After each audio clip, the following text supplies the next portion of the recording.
Dual action polisher. No, the Rotary. The battle of the machines. I'm Nick from Hawk Pro Detailing. And I'm Yvan from the Detailers Business Academy. And what are we doing here today, Yvan? We're going to debate which machine do you really need? See, I think you have to dual action polish to finish down, hands down. No, dual action is for cutting. It's not for polishing. It's not for finishing. What? Yes. I don't know young what this kids, guy's talking you got it about. all wrong. But anyways.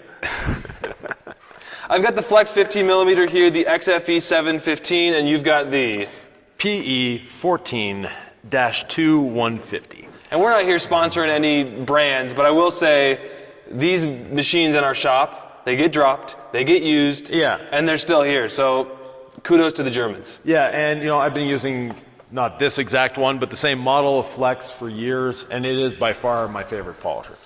So there's a couple things here. What to finish with, and one question I really had for Yvan is, when I cut a panel and then polish it at the end the same way, if I cut it with a rotary, it has a deeper shine. For some reason, it just pops more. I can get all the scratches out with both machines. I can polish out with my DA, which is what I prefer. Yeah. And one panel will have higher gloss. So technically, I'm not anti-rotary. In fact, I believe that the finish is actually better when you finish the result. Can you explain to me why the rotary will give you a glossier overall product? So the rotary in itself is just turning. It's just doing one thing, and it does it well. It just goes around in a circle.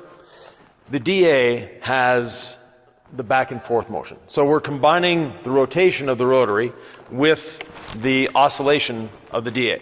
Now, the DA has, you can get an 8mm or 12mm, or 15 and a 21. The higher the number, the bigger the oscillation. It's in millimeters. So 21 millimeters, roughly 3/4 of an inch, actually 13/16. Can you explain visually what the different millimeter orbits do and why that makes an impact? So an 8mm DA, like the old Porter cable, basically a vibrator.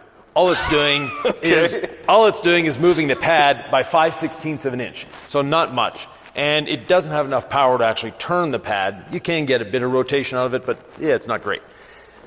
12mm is normally seen in the smaller 3-inch DAs. Like a Rupes Duetto? Yeah, exactly. Yeah. Same idea. Then the 15, you get into what you've got in your hand. Yeah. So that's a 15mm. The battery-powered Flex is also 15. The DeWalt battery-powered, the Milwaukee battery-powered, they're all 15. There are 21s coming.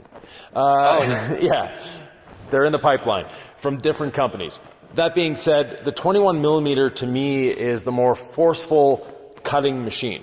It's not necessarily a finishing machine. I've only really used 5-inch, I guess 15mm DAs. But the 21mm, they cut like Paul Bunyan, right? I mean, right, exactly. So the 21mm DA, if you were to put a wool pad on here, so the wool pad with a foam backer, so very short nap wool. The traditional wool pad that we put on here, useless on that. The nap is too thick. But when you put a short nap wool on that with a foam backer, you end up with a hatchet, or a chainsaw for that matter. Yeah. It's mowing down. But the reason it's not finishing down as well. So if you're to do half the panel with the 21mm stroke DA and a wool pad that's designed for it, and then you do the other half of the panel cutting with a wool pad on the rotary, and then you polish both of them out. Whether you're finishing with the DA or the rotary, the side that you cut with the rotary is going to look better. Why? Because it actually is less aggressive, first of all. Secondly, there's no micro-marring. And micro-marring happens when we eliminate the rotation aspect of the DA, and we just look at the oscillation aspect. Well, your fiber, if you're using wool or your foam, is going in one direction. So it's going off to the right. And then all of a sudden, bingo, the backing plate says, no, I'm going left. Well, the pad still has a bit of inertia. It's still going to the right. And it stretches till it reaches its limit and then snaps back. And that snapping back is what digs in a little further and makes those little tick marks that we see. But if I have a really aggressive This is actually a fantastic pad. It's the cut and finish wool pad from Right. Rupes. So we're going to give love to Rupes. We're going to give Flex.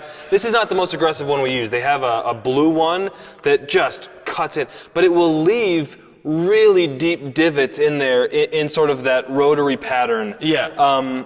So those need to be refined as well. So I understand that the dual action polisher is cutting and jiving and jabbing, but Right. but doesn't this leave things in the paint as So well? this is going to leave what everybody is afraid of with the rotary, swirls. But the swirls aren't as deep as the micro marring from the DA. They're not. No. But we're talking about a deeper gloss. So in my head, if I'm trying to get a scratch out in the clear, Right. I'm going to level clear. So this big V is going to be a smaller V, but to get the clear down, I'm going to create my own scratch pattern, right? So, Right. So let's talk about the scratch pattern that I've created to remove that scratch. What does it look like with a rotary versus a DA? So the rotary is actually going to round over the edges of that V a little more than the DA. The DA is going to shave more material off. It's still going to round the corners off. But this, because of the thickness of the nap, it will sort of blend it in a little better without creating more of those deep scratches. So it's leaving fewer deep scratches that I will need to refine in the next stage? Yeah. So when we did that video, when we did the training, the 555 method. Right, and we'll link to that above. Yeah, there's a link somewhere. And on my channel, you won't have a link. I'll put it in the description. I don't know how to do that thing above here. But anyways, I'll teach you. I'll figure He's it the out. old guy. I'll figure it out one day. Forgotten more than I've ever learned, obviously. But anyways. Just kidding, Ivan. Okay. The 555 method is very simple. DA, speed 5, roughly 5 pounds of pressure. And that roughly 5 pounds of pressure just means you want to put as much pressure as you can without stalling out the pad. So you still want pad rotation, and for 5 seconds. We're not creating any heat at that point. We're just rounding over those edges. And when you look at it, where you did that with the pad, with the 5 pounds of pressure, you get a really sort of a grayish look when you do it with the DA. Now the 555 on the rotary, completely useless. People have asked about that on that video. Yeah. Can I do this with a rotary? And I'm like, ask Ivan. No. Yeah. So the more pressure you put on a rotary and the more heat you create, the less it's going to cut. Contrary to what we've been told for decades, heat is a bad thing. Now, in the 70s when we were polishing lacquer paint, yeah, we wanted heat. Today's modern clear coats, they don't like heat. Think of a marshmallow and an ice cube. When you have a marshmallow and sandpaper, you try to shave that marshmallow down, you'll get nowhere. It just clumps up and gets gooey, and it's not fun. Take the same piece of sandpaper, put it on an ice cube, you're actually going to shave the ice cube off. So what we want to do is we are wanting to remove paint, the least amount possible in reality, but anyways, we're wanting to remove paint. The cooler we can keep it, the harder that paint stays, and the more we're actually shaving off. Because if you get it hot, those abrasives that are in your polish, instead of going across the surface and cutting, they actually go into the surface and roll, and go into the surface and roll. It's like trying to take a rock across rubber. It's not going to do anything. All of this sounds like you know what you're talking about. And I need to ask you one more time. Yeah. Why, when I cut with a rotary, is it so much nicer after I've polished both panels compared to a DA? And I know you were saying something about the scratch pattern from a DA on the compound stage. Because when we polish, we're just refining the scratches so they're so minuscule that it appears as if it's perfect. Right. So when I refine with the same pad and polish on a dual action panel versus a rotary panel, and we've removed the same amount of scratches, what happens when I'm polishing and it looks perfectly shiny, no ticks, no rotary marks on both panels, but the rotary panel looks better? What's happening in those last two stages, even the last stage with the polish? So the rotary actually cuts less than the DA. People have this impression that this cuts more. No, but it's better for finishing. It's only going in one direction, and your eyes don't see the marks that we have. It's a trompe-l'œil in French, which is actually an art form. You'll be walking down the sidewalk and it looks like a big abyss in the sidewalk while someone's painted a hole in the sidewalk. You're looking at it, from your eye, it's thinking there's a hole there. But because of the one direction? Yeah. So this is a little trippy to me. This is transcendental. And so someone tries, they take a rotary. The big errors that people do with a rotary come down to technique and speed. And the technique is, the typical polisher's technique, down like this and up on an angle and speed and, no. Keep it the slowest speed possible. So right now it's set to speed 3. No, speed 1. I'm a speed 4 to 5 on the rotary guy. Yeah. Tilt it, sling it, make a mess. Right, no. 3-step after that to get out my marks. Right, exactly. So speed 1, the lowest speed your rotary will go. No pressure whatsoever. You've seen me use a rotary. How do I hold the rotary? You finesse it with one finger and you just let it go? Yeah, exactly. Let the machine do the work for you. You're not working for the machine. Secondly, pad choice. Now, you know me, I wake up in the middle of the night around 3:30, so I can hate flat pads just a little bit longer every day. You're Mr. Waffle. Waffle, textured pad, it doesn't matter. It can be This is from ShineMate, but I quite like it. Yeah, so it can be like that as long as it's not a flat pad. So a perfectly flat pad, not a good idea. A couple reasons. For the cut and the finish? For the cut and the finish. Heat generation, for one thing. Secondly, the user experience. When you're using, whether it be a waffle, a CCS, whatever, you're breaking that surface tension a little bit, and now it's much easier to guide the machine. I will tell you, on a hood, right, a flat hood, when I'm finishing polishing with that waffle, I just find it's much easier to almost hydroplane and kind of caress the paint in a really beautiful, I'm not dropping edges, I'm almost doing the Yvan, where I just sort of let it stay flat. Right. Whereas the flat pads I feel like it's more technique dependent almost. More Maybe technique developed. No, it's more technique, and also simply the flat pad is grabbing. So you're having to fight the flat pad. Right, so that I feel like my technique is, how am I fighting the flatness? Right. And then 7 hours later I've finished the panel. Right, exactly. It looks good though, it looks good. Yeah, I'm sure it's very shiny. But that being said, by using the rotary, low speed, no pressure, just finessing it along with a waffle pad, you're going to get a perfect finish with the rotary. So we're talking about why the panel that I cut with a rotary appears better in the final stage compared to a dual action cut. Yeah. Can you now, I know you just mentioned it, talk about finishing with the rotary? Because I'm still a hater, I still don't believe it. Yeah. I'm using a dual action to finish every time. Yeah, and I use a dual action to cut, but I use this to finish. Again, you get more gloss, more depth of gloss with the rotary. Yes, you have a chance of swirls, and that comes down to technique. But you can screw paint up really quickly with the DA as well. So how do I fight swirls when I'm finishing with a dual action? I mean, when I'm finishing with a rotary, how do I do this? Is too much polish a problem? Is not enough? Is pressure, what am I trying to do with a rotary to finish? Because I've never had success with it. So the ultimate recipe of finishing with the rotary. First of all, start with a clean pad. If you don't have a System 4000 pad washer, get one. Again, we're not sponsored, but it is the only one that actually works. From Lake Country. Yeah. So the System 4000 pad washer, use it. The reason you're getting swirls, you're getting all sorts of weird effects, holograms, however you want to describe them with a rotary is A, your pad isn't clean. B, your pad is dry. So now you have, the typical, I put 3 dots on the pad. Yep. And you put the 3 dots on the pad, you go to town with it.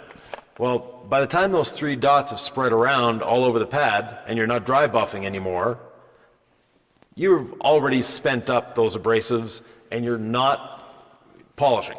So with a rotary, finishing, not cutting, you're going to want a waffle pad. A waffle pad. Like an ultra fine or a medium cut or... I like the black waffle from Lake Country. Buff and Shine makes a black waffle as well. It's pretty much a similar foam. Black is kind of traditionally a fine finishing pad. Yeah. Almost, I've seen black used to even apply waxes before. Yeah, exactly. It's that gentle. Okay. Yeah. So a black pad.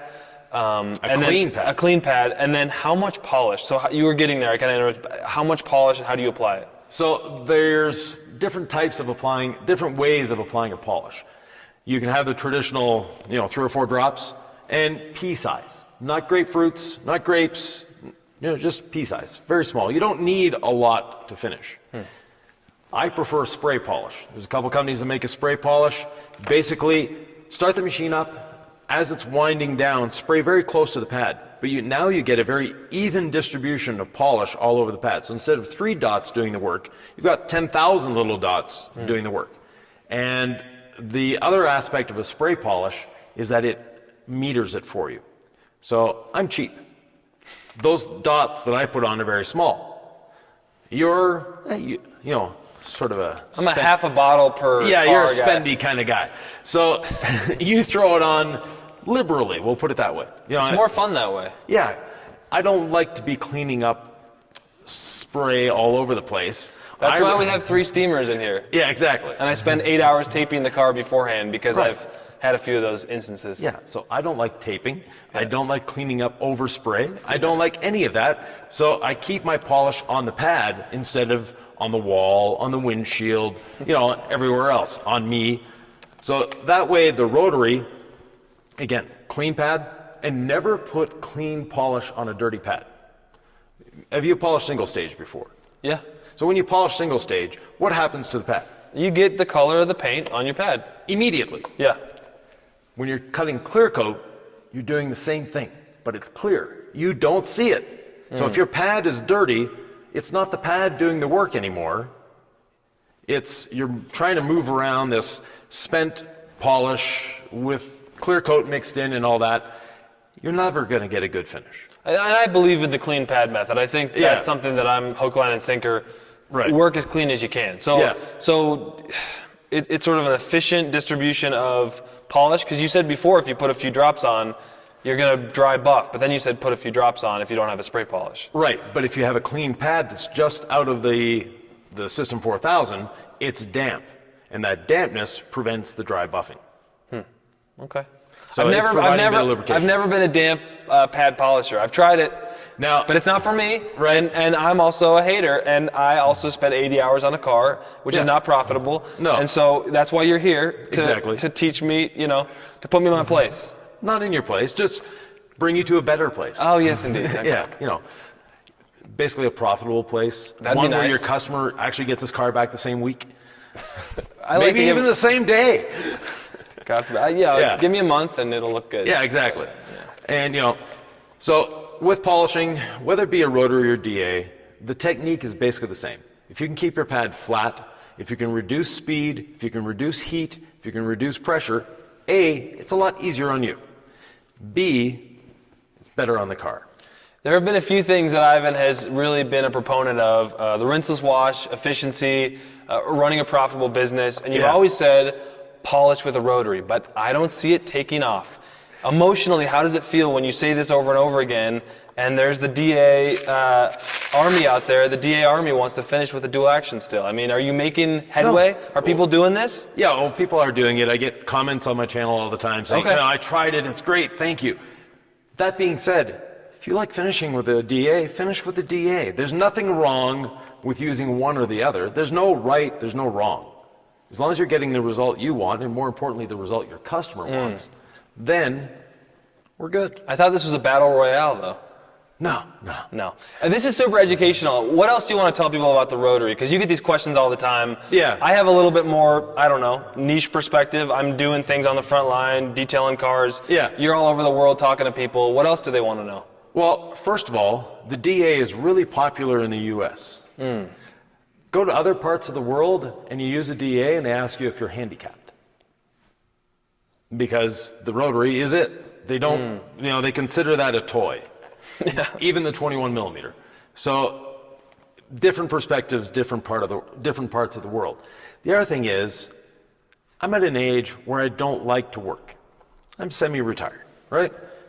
This is like meditation. It's calming. It's quiet. It's easy. You're not working against it. There's no vibration as long as you center your pad. So there's a lot of good things to say about the DA, or the Rotary. And there's a lot of good things to say about the DA. The DA, basically someone who's never polished before, can pick up a DA and do an okay job. Yep.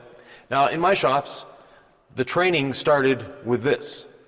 Once they got this down, then we gave them a DA to cut.